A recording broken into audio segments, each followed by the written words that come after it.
Amigos queridos, às primeiras horas da manhã deste dia, nos reunimos em nome de Jesus,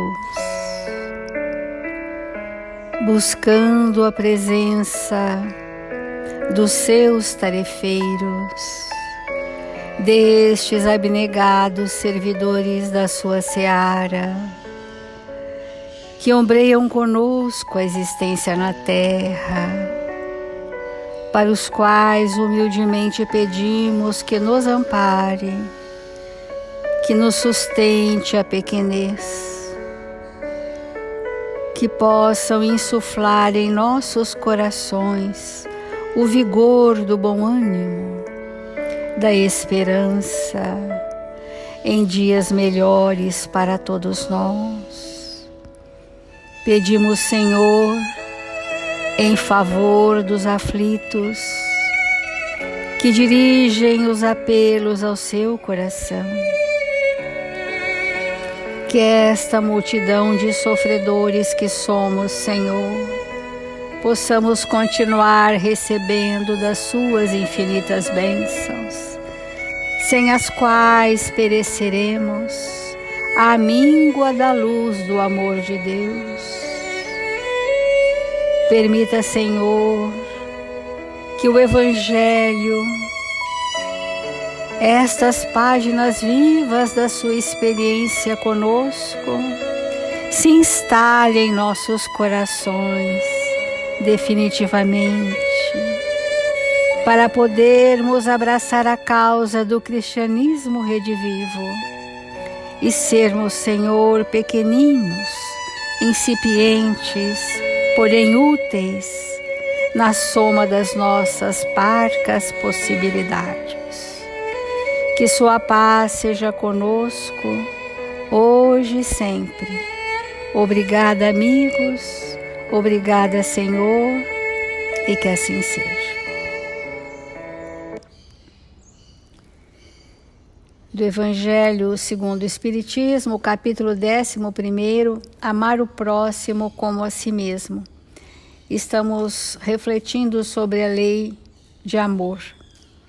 Que abrangente que é esta lei, porque ela encerra todas as leis de Deus na síntese do amor.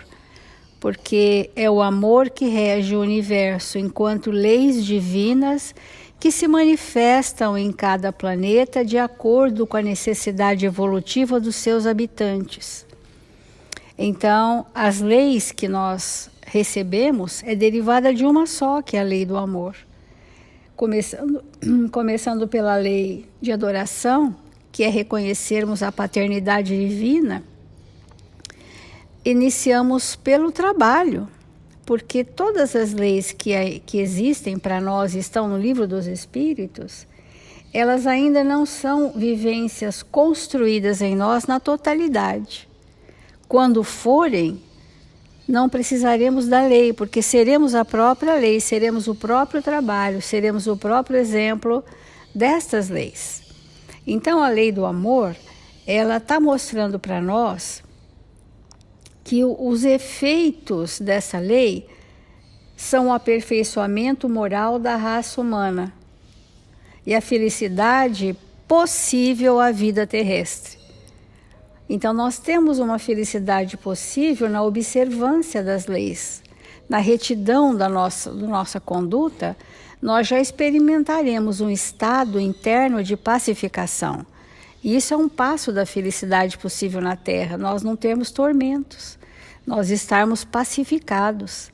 Nas lutas árduas de cada dia, sim, mas porém pacificados. Então, esse item diz assim: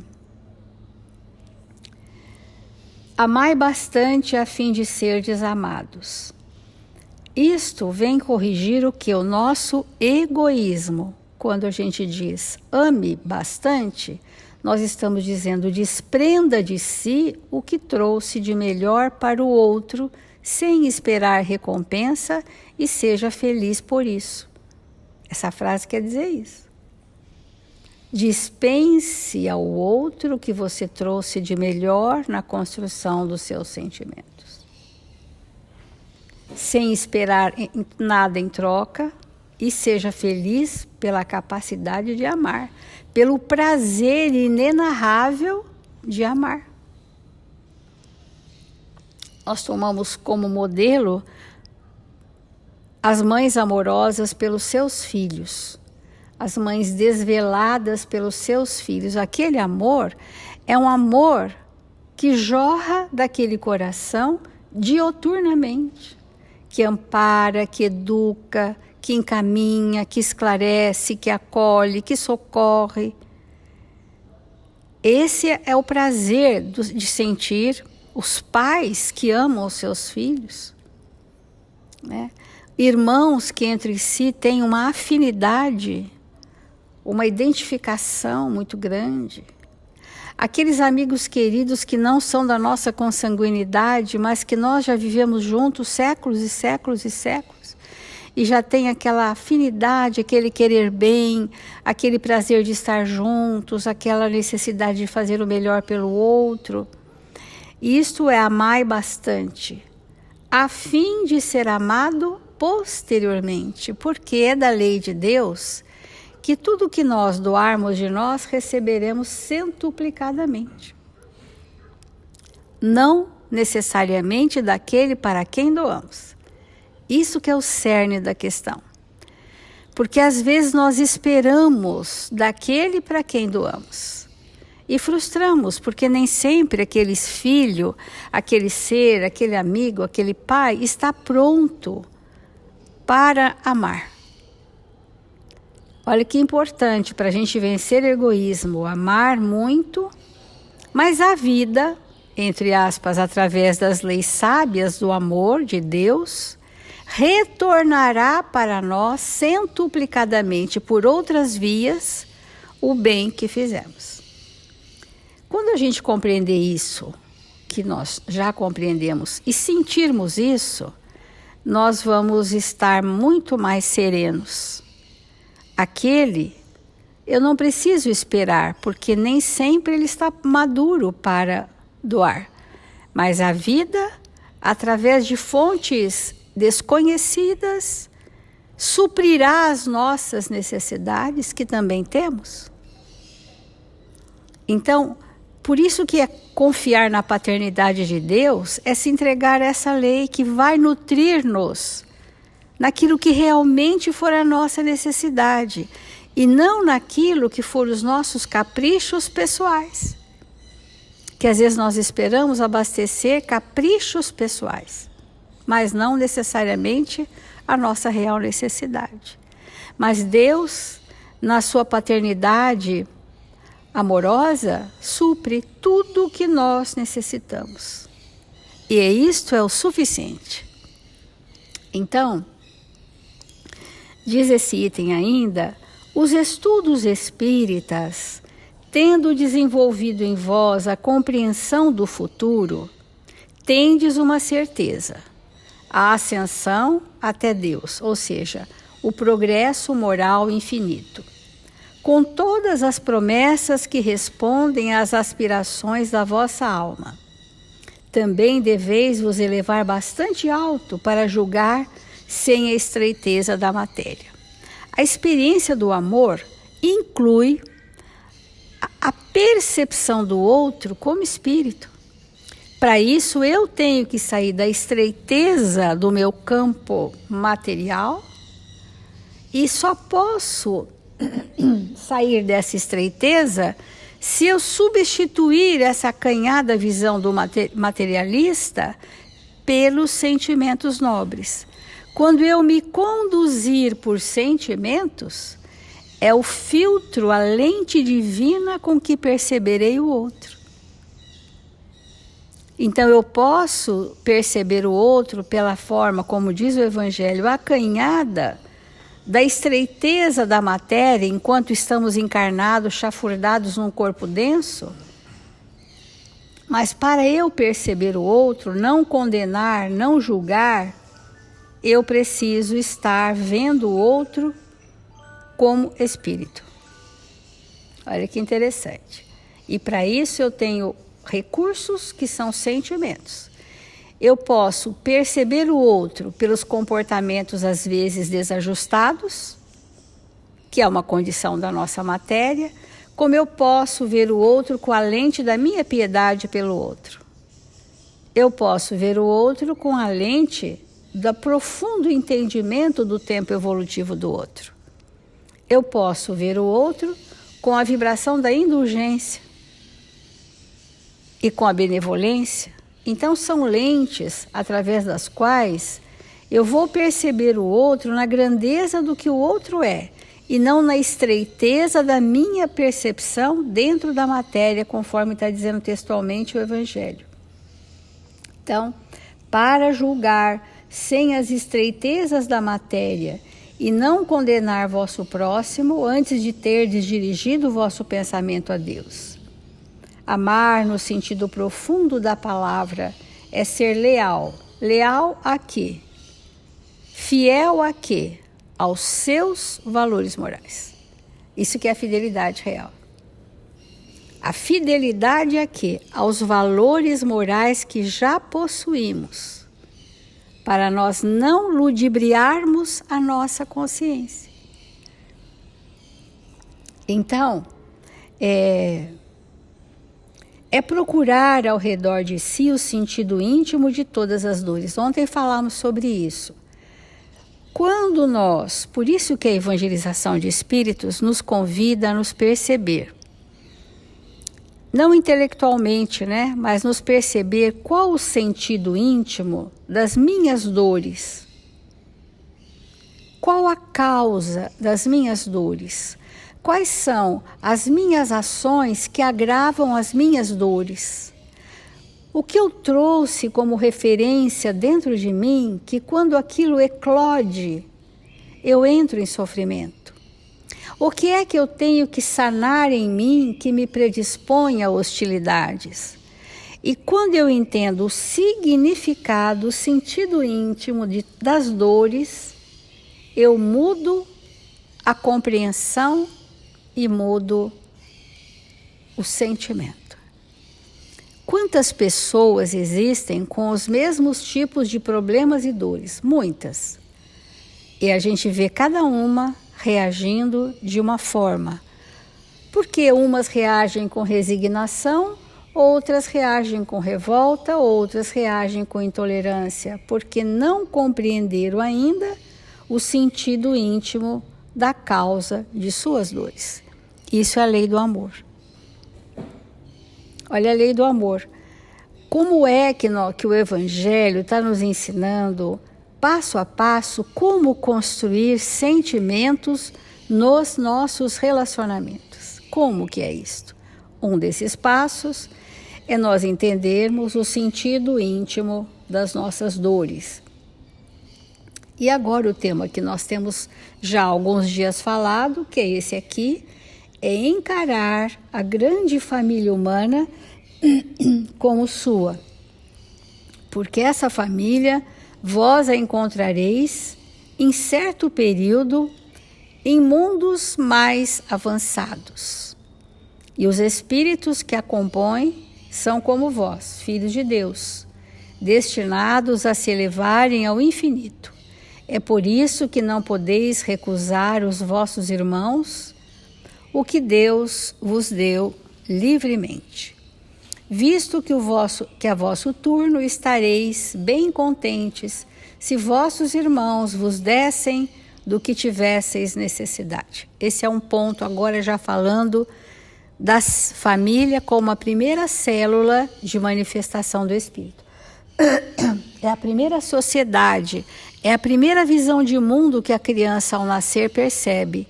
Que mundo eu vou apresentar para os meus filhos? Porque essa visão de mundo, daquilo que nós vivemos na intimidade do nosso lar, que vai fazer com que eles levem com eles a impressão da realidade da Terra. Olha que importante, né? Que mundo eu vou apresentar? Há crianças cujo mundo apresentado para elas é um mundo ameaçador. Os pais mostram um mundo hostil, um mundo sempre perigoso, um mundo que não tem mais jeito. Essa é a vivência daquela família em relação ao mundo. É um mundo onde há revolta, onde há desprezo da sociedade, do civismo, né, que está tão esquecido entre os homens da terra, né? O pensamento cívico, ele é muito importante dentro de uma ética cristã. Então, esse mundo que nós apresentamos para as crianças é a marca que nós vamos deixar na educação deles. E é com essa visão que eles vão caminhar por muito tempo, até que chegam na maturidade e possam ter a oportunidade de reverter. Se é que terão a oportunidade de reverter essa visão de mundo que nós queremos passar. Não que o mundo não tenha riscos e problemas, mas o lar e a escola precisam ser os redutos onde a criança mais segura se sente, mais amparada se sente, porque ela vai passar uma vida indo à escola até a maturidade, até a vida profissional acontecer.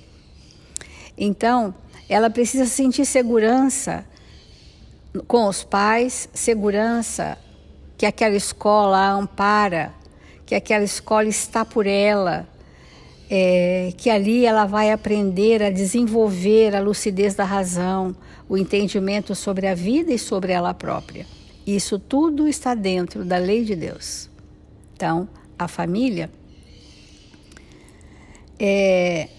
atender que os vossos irmãos vos dessem do que tivesseis necessidade, atender a real necessidade do outro. Nós estamos falando passo a passo como constrói o amor nos relacionamentos. Então, a doação do que já é pronto em nós, sem recompensa. Nós precisamos entender a necessidade do outro e sentir. Para isso eu preciso esticar, expandir dos meus sentimentos para permear o outro e trazer para mim a impressão forte de qual é a real necessidade desse espírito. E às vezes ele está pedindo para nós coisas que ele não necessita. Então, nós temos hoje um contingente, eu diria imensurável, de crianças e jovens que reencarnam de ambientes de muita opulência em outras pátrias e que trazem o traço da ociosidade, porque o mundo chegou pronto. Há milênios, foi servido há milênios. Então, esses espíritos nascem em ambientes que precisam estimular nele o fazer por merecer, que precisam que eles sintam que a gente constrói a nossa vida com o suor do nosso rosto. Para isso vem em famílias menos favorecidas, para que não haja nenhum nível de excesso, para que o espírito possa alavancar recursos internos e sair desse estado vicioso da ociosidade. A gente tem falado muito isso aqui na casa, né? Porque a ociosidade, ela caminha muito com a prepotência. É o espírito soberbo, é o espírito que quer ser servido, é o espírito que pede tudo o que precisa, é o espírito que tem um grau de persuasão grande, sedução. E os pais ficam muito condoídos, né? E às vezes precisamos atender a necessidade desse espírito. Qual é a necessidade, né? E cada um tem a sua, né? Não é uma coisa generalizada. E a gente entender isto e fazer sem culpa, né? Fazer com honradez, né? Crede que essas sábias palavras, amai bastante para serdes amados, caminharão elas, são revolucionárias e seguem um caminho fixo e invariável. Mas já tendes ganho vós, que me escutais, sois suficientemente melhores do que há 100 anos. Tendes de tal modo mudado em vosso proveito, vós que aceitais, sem contestar, uma multidão de ideias novas sobre a liberdade e a fraternidade, que outrora rejeitastes, ora, daqui a 100 anos, estareis com a mesma facilidade daquelas que não puderam ainda entrar em vosso cérebro. Então vamos pensar em nós. Será que nós hoje somos os mesmos de há 20 anos atrás? Não somos. Porque estamos acrescidos de 100 anos, 20 anos, 10 anos de novas experiências. Porque o espírito evolui. Então nós hoje temos uma visão sobre nós mesmos e o mundo diferente do que tínhamos há 20 anos atrás. E nós temos que começar a fazer um trabalho conosco a partir da visão de mundo que eu tenho hoje, a partir da visão que eu tenho de mim mesma. E tenho que começar, que é o tema que nós estamos desenvolvendo já há alguns dias, sobre a injunção familiar. A injunção familiar, né, esse reduto que nos atraiu, ele precisa ser premiado de muitas dificuldades. Aí vocês vão perguntar, mas precisa? Precisa. Porque essas dificuldades revelam os estímulos que a lei de Deus nos trouxe na parentela familiar para nós fazermos mudanças profundas, principalmente de reajustes. Sem esses espíritos, nós entraríamos de novo na ociosidade, na inoperância interna, porque às vezes a pessoa tem afazeres o dia inteiro, afazeres, mas está na inoperância íntima, na estagnação, porque não tem desafio, não tem nada que a desacomode. Vamos compreender bem isso dentro da lei de Deus. Nós precisamos ter estímulos desafiadores para mover aquelas placas que tamponam os nossos sentimentos. Estamos às vezes anestesiados, pensando que a vida é flores totais. A vida é para sermos felizes, sim. Mas nós precisamos do estímulo, muitas vezes, da adversidade. E Emmanuel vai falar isso para nós outra vez hoje, no Fonte Viva, na lição Parentes. E ele traz uma citação da primeira epístola de Paulo a Timóteo, que diz assim: mas se alguém não tem cuidado dos seus, e principalmente dos da sua família, negou a fé e é pior do que o infiel. Todo o tempo, em todas as lições do Evangelho de Emmanuel, a questão da família, ela é soberana sobre a evolução do espírito. A casualidade não se encontra no laço da parentela, não existe acaso. O que existe são vetores atrativos. O que são vetores? São forças que nos atraem para determinadas pessoas ou determinadas situações que são muito importantes para o nosso progresso, e esses vetores efetivam o planejamento reencarnatório. Que no planejamento reencarnatório, quanto à família, nós temos duas vertentes. A injunção reencarnatória, que é a consanguinidade. Então eu tenho certeza que eu vou reencontrar vocês pela consanguinidade. Pais, irmãos, filhos, certeza, injunção. Fora da injunção, como nós teríamos a garantia de que uma pessoa que nasceu no Rio Grande do Norte encontraria uma que reencarnou no Rio Grande do Sul e tem compromisso reencarnatório? Que força que é essa que move o reencontro? Nós vamos chamar de vetores, que são como se fossem plugs que vibram em nós e tem uma frequência vibratória igualzinha à sua, que vai chegar a garantia que aquele espírito vai se reencontrar. Senão seria uma aleatoriedade nesse mundo. As pessoas viajam, as pessoas mudam de cidade. Como que eu vou reencontrar aqueles que estão no meu planejamento reencarnatório se não existe acaso? Vetores. Então, os vetores fazem parte do planejamento reencarnatório. A quem nós atraímos e por quem somos atraídos. Impelidos pelas causas do passado a reunir-nos no presente, É indispensável pagar com alegria os débitos que nos imantam a alguns corações, a fim de que venhamos a solver nossas dívidas para com a humanidade.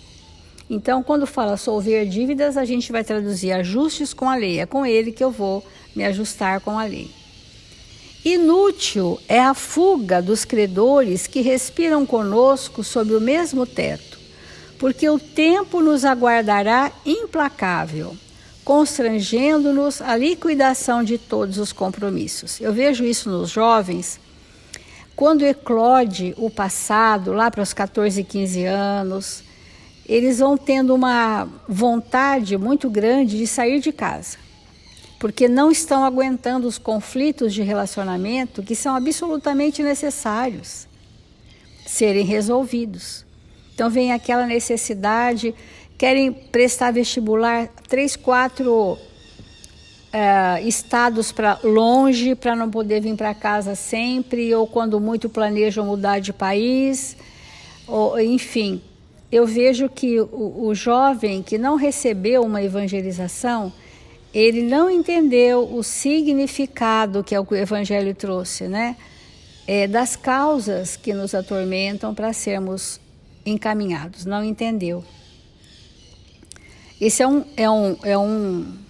uma questão familiar. Uma outra questão familiar que o Evangelho sempre diz é essa aqui, ó. Temos companheiros de voz adocicada e edificante na propaganda salvacionista, ou seja, na fala para o público, que se fazem verdadeiros trovões de intolerância na atmosfera caseira, acumulando energias desequilibradas em torno das próprias tarefas, que nós estamos chamando, Jesus assim chama, da hipocrisia.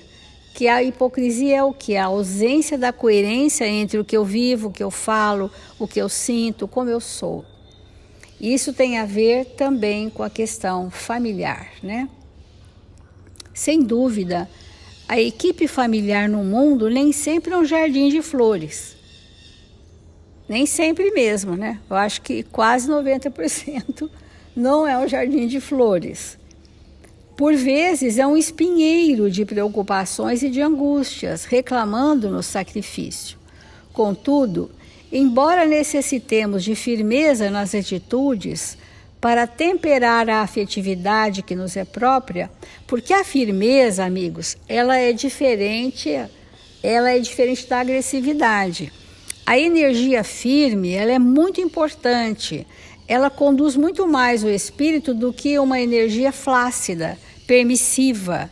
Nós temos que ser norteadores do outro e para isso ele precisa de uma energia que veicule uma amorosidade, que ele sinta que é enérgico para o bem dele. Olha, isto é bom para você. E é porque eu te amo que precisa ser assim. E ter essa convicção absoluta, que é diferente da raiva, que é diferente da agressividade na condução dos relacionamentos. Então, jamais conseguiremos sanar as feridas do nosso ambiente familiar com o chicote da violência ou com o emplastro do desleixo, que é os dois radicais, né?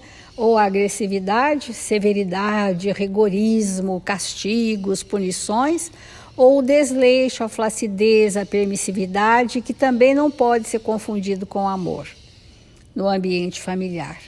E para a gente encerrar,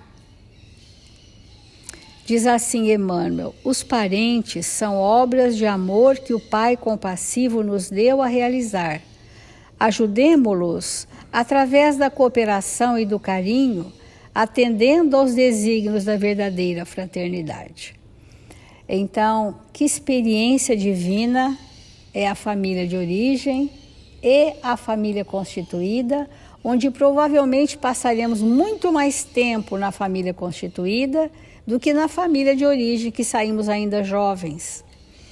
E que ambiente é este que nós estamos criando para nós, para dizer, aqui é um lar cristão? Vamos refletir sobre isso. Vamos fazer a prece.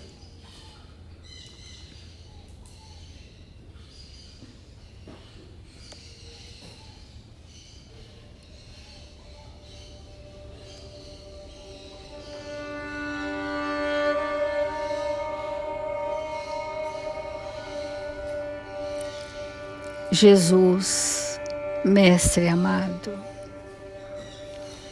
nos reunimos para agradecer, Senhor, por tudo que a vida nos oferece, pelos caminhos que nos engrandecem, pelas oportunidades que nos são abertas, pelos convites a renovações constantes.